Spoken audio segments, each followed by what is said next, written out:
family in search of a spacious mountain home. There is no way to expand it anymore. It's kind of maxed out. Will their dream log cabin survive a treacherous midnight trek across steep mountain roads? The house got away, could be going off the hill or into people's houses. Hauling this king-size cabin will be nothing short of one massive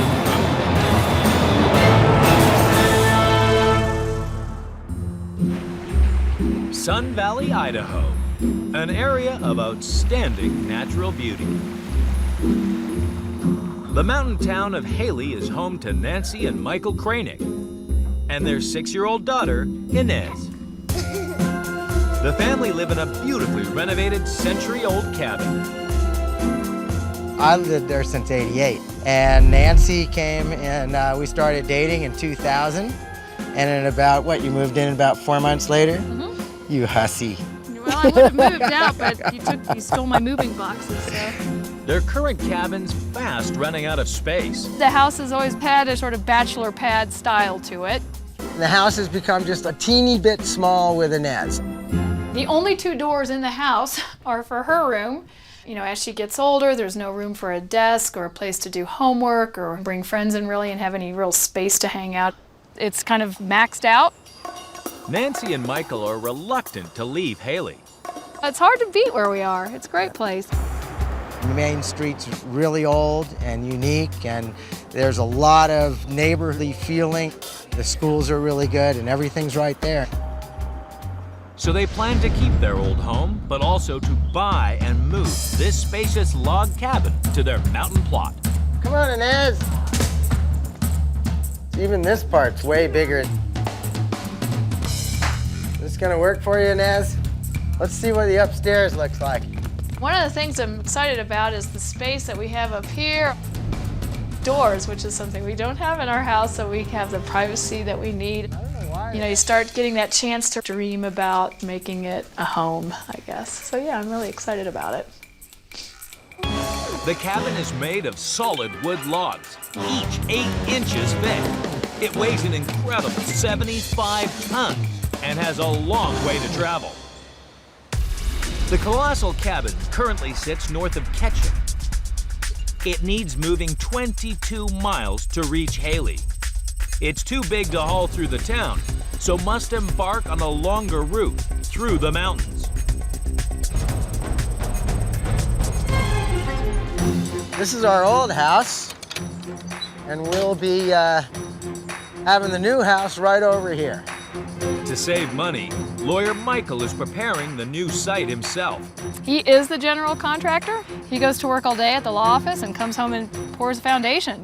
So it's been a lot of work. To pull off the Herculean move, they're calling in Idaho's strongmen, Pacific Movers. They come with lots of muscle and 70 years of experience. We're a small family business. My dad owns the business with my mom. Brad, he's been in our family, worked here for 35 years. My brother-in-law, Alex, he's got 4 brothers that have all worked for us, so we're a pretty tight-knit little group. And a move this big isn't cheap. The house only cost $20,000, but the difficult move will set Michael and Nancy back $72,000. Renovation and landscaping, another $300,000.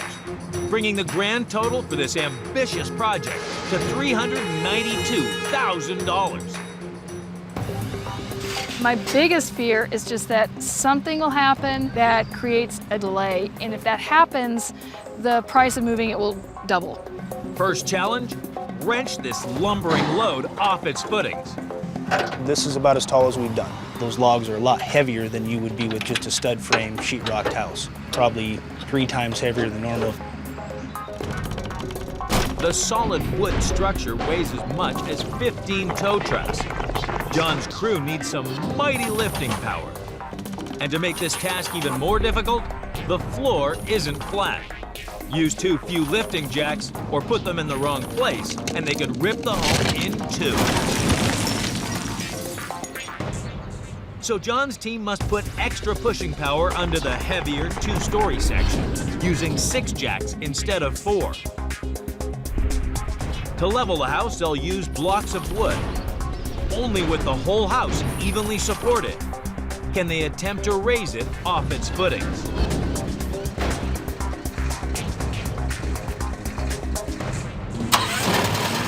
It's a critical time, there's no doubt, when you're actually separating that house just that first inch off the foundation. If anything was to go wrong with the jackson, bad things can happen. The house can drop, somebody could get hurt. Just as they start lifting, Hold out, Brad! We got a problem here. they hit a major glitch.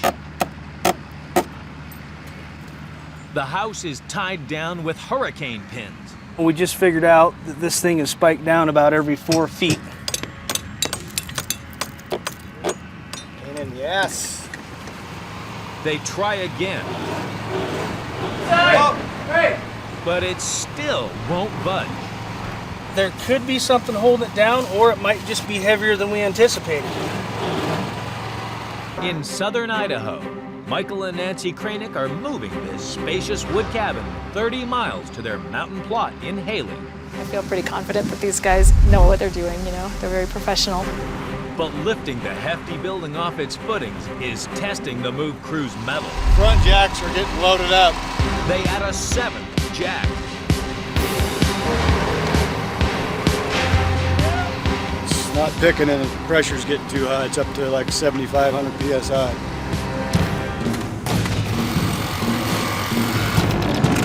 What's it going to take to get it free, and are we going to be able to get it off the foundation?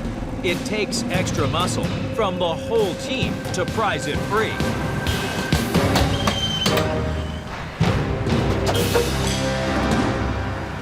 I'm always amazed they can do that. Get it up and not destroy things in the process. So this is becoming pretty real now. With the cabin raised 1 meter off the ground, the crew's next task is to slide it off its footing. This won't be easy. Their steel slide beams aren't smooth, and the cabin's a whole lot heavier on one side than the other. There's a risk it could twist out of control.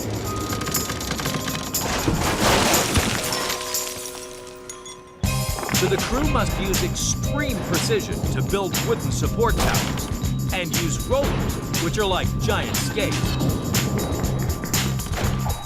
This way, the cabin should roll smooth rather than twist on its way to the road.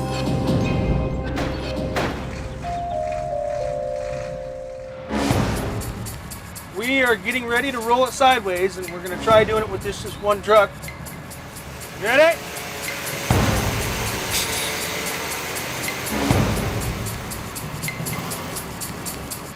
Yet again, the cabin stuck firm. Because of the weight of the building, you know, it's gonna take some extra effort. They need more pulling power, and fast. But they must be careful. You could have a potential of having the house just literally run off the tracks from you. So you really got to watch what you're doing. With a second truck chained to the side,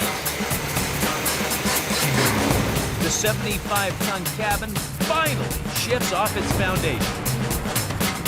Just about there, another couple of feet, we'll have it. Pretty amazing that those little pipes can take all that weight. Part of me wants to come watch. The other part wants to just wake up in the morning and poof, there's a house in the new lot, you know?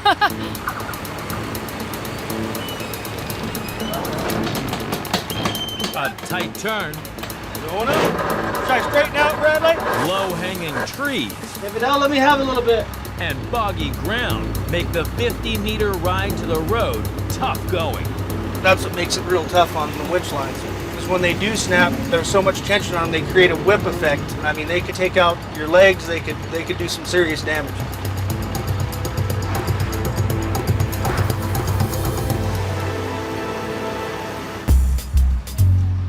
The cabin's all set to hit the road, but Michael's anxious that the rough ride is twisting it out of shape. See that? Once it falls back on a foundation, everything should level up and those kind of things should resolve themselves. They check its measurements to make sure its foundations are still a snug fit.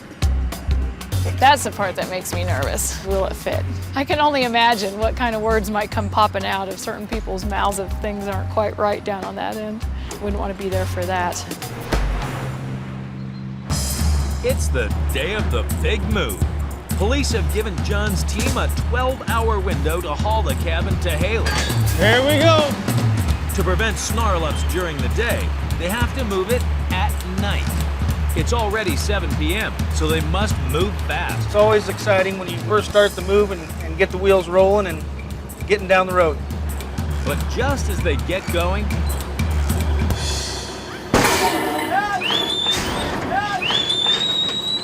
within the first 5 inches of pulling ahead, our dolly's rear tire popped. We're gonna jack it up and change the tire, hopefully. their hopes of reaching Hailey tonight could be dashed. Nancy and Michael's cabin hangs in the balance as John's team scramble to replace a blown tire. I need a service truck up here immediately. I got 18 Idaho power guys standing in front of me waiting for us to come out on the road. It's 7 p.m. John's road permit runs out in 12 hours, and delays could burn a hole in Michael's pocket. Got a flat tire, and I know now it's costing me money. Hello. John, how we doing, buddy? Hopefully they can get it figured out in short order.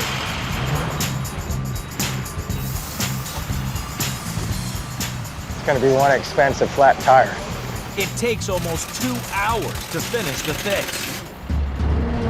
Here it goes. Looks like they got that whole tire thing figured out. Oh yeah, game time. Looking at hanging over the edge of the highway like that, God. Oh my God.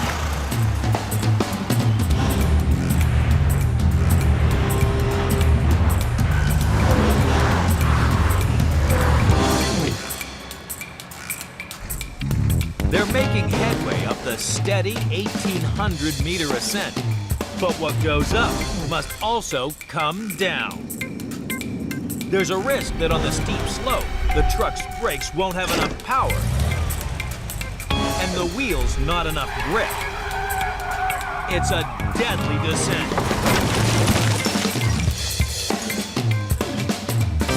So to control this heavy home, they'll lash it to a boom truck to break the lead truck's speed, slowing the house down on this perilous downhill run.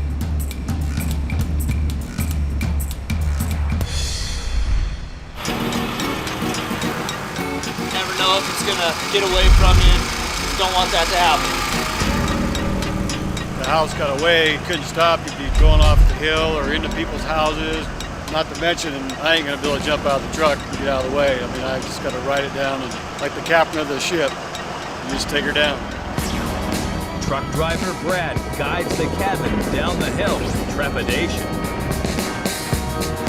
Knock on wood, nothing goes drastically wrong.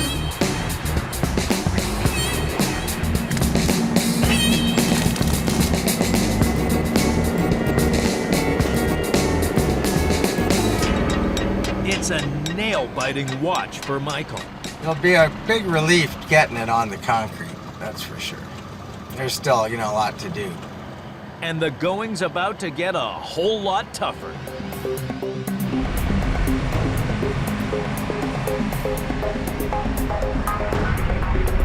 Three miles up the road, power lines and fiber optic cables supplying electricity and television to hundreds of homes block their path.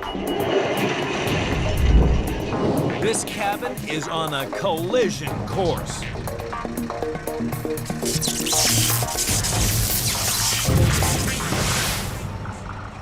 So the crew are sending teams of engineers ahead with cherry pickers to help guide the cabin underneath. They must raise both sides of the cable simultaneously to clear the roof, and lower the fiber optic lines from the poles to give them extra slack, so the building can pass without triggering a blackout.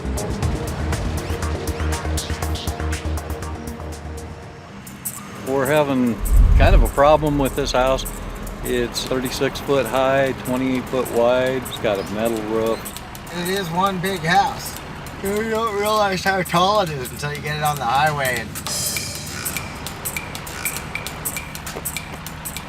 Here they come. Yep, here it goes.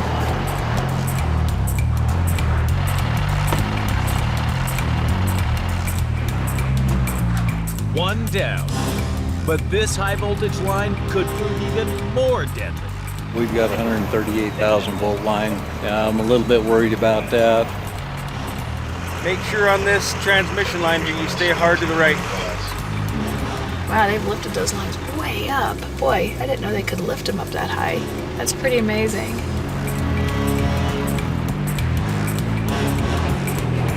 $2 a.m. Ducking and diving under so many cables is a real slog for the team. I've got 16 guys working 8 bucket trucks. We're doing pretty good, but it's taking a while. Critical that we get this done in one night. It's a big gamble, and I hate seeing my husband freaked out. So that to me is almost worse than the money. We got 4 hours left, so a lot of it's going to depend on Idaho Power. It takes until 5 a.m. to limbo under the last wire. We're finally getting off the state highway, and we will be going to a residential part of Hailey. After an almighty mountain assault course, the cabin makes it into town. It's exciting seeing all the kids come out. This is what we've been waiting all summer for, so very exciting. In southern Idaho, Michael and Nancy's dream cabin has arrived at their plot in the mountains. We got it here after a very frustrating night. But hauling the building onto its new footings will be John's toughest test yet. That seems like a bad idea. I don't think I'd want to be under there. The basement for the cabin is extra deep. It creates a huge challenge for the crew. They'll have to build extra tall towers to support the house. It's a delicate balancing act. Lower the 75-ton cabin down at the wrong angle, and the towers won't take the strain. For a perfect touchdown, John's crew must use a tricky technique to kick the king-size cabin into place. They'll set jacks at an angle. As they pressurize, they'll split the supporting pieces of wood, kicking the house around until it sits straight on the basement wall. Inventive, but risky. There always is a possibility of bad things happening when you're kicking because you're kicking a building sideways. Just as the jacks start to lift and kick, disaster strikes. Whoa! And their block's breaking. See that big crack in it? The house could come down in a hurry if they both break. They replace the block fast and carry on kicking.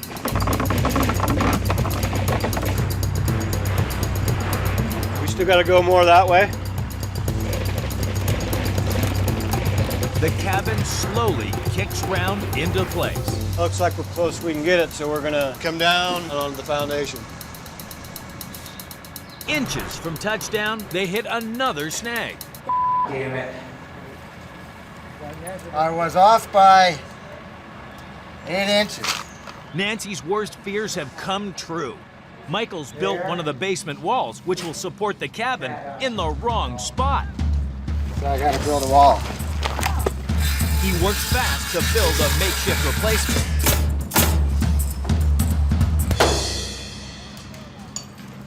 Good enough. Go ahead. Drop it down. Finally, touchdown. All right. Looking good. I'm real proud of the guys. Everybody did real well, and I'm real happy for the Cranics. I think this will make a beautiful home for them and their family. And Inez hasn't forgotten that it's an extra special day for Michael. Happy birthday! There it is. Now the work begins.